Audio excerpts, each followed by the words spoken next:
The new PBS documentary Language Matters explores tongues around the globe at risk of being lost forever and what is lost with them.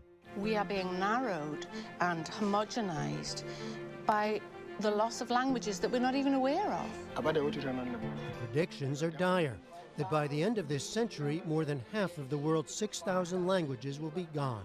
Every language has poetry, although it's very different from culture to culture. And as I began to learn about how these languages are disappearing, that kind of poetry is also going. The entire inner life of a people is disappearing when their language vanishes.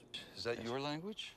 Bob Holman, in fact, came to this project as a poet, one long interested in oral traditions, including contemporary hip-hop.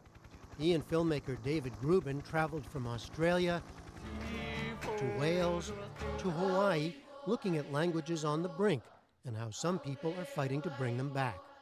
I talked with Holman recently at the Smithsonian Natural History Museum in Washington.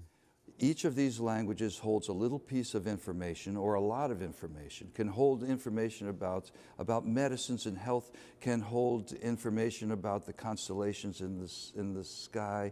And that's an information that if you lose the language, you lose that connection with that place, with that way of thinking, with tens of thousands of years of that language's lineage.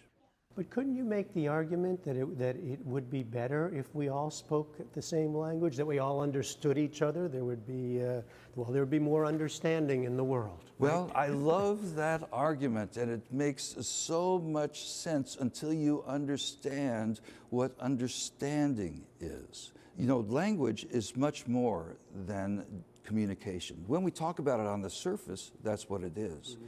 But language is the way we think. And it's a way it's been handed down through generations.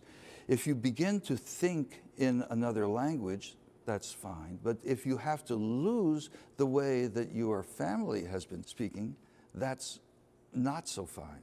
That's losing who you are. And when we lose who we are, that's when we become this homogenized consumer of life rather than a citizen who comes from a place and knows who you are.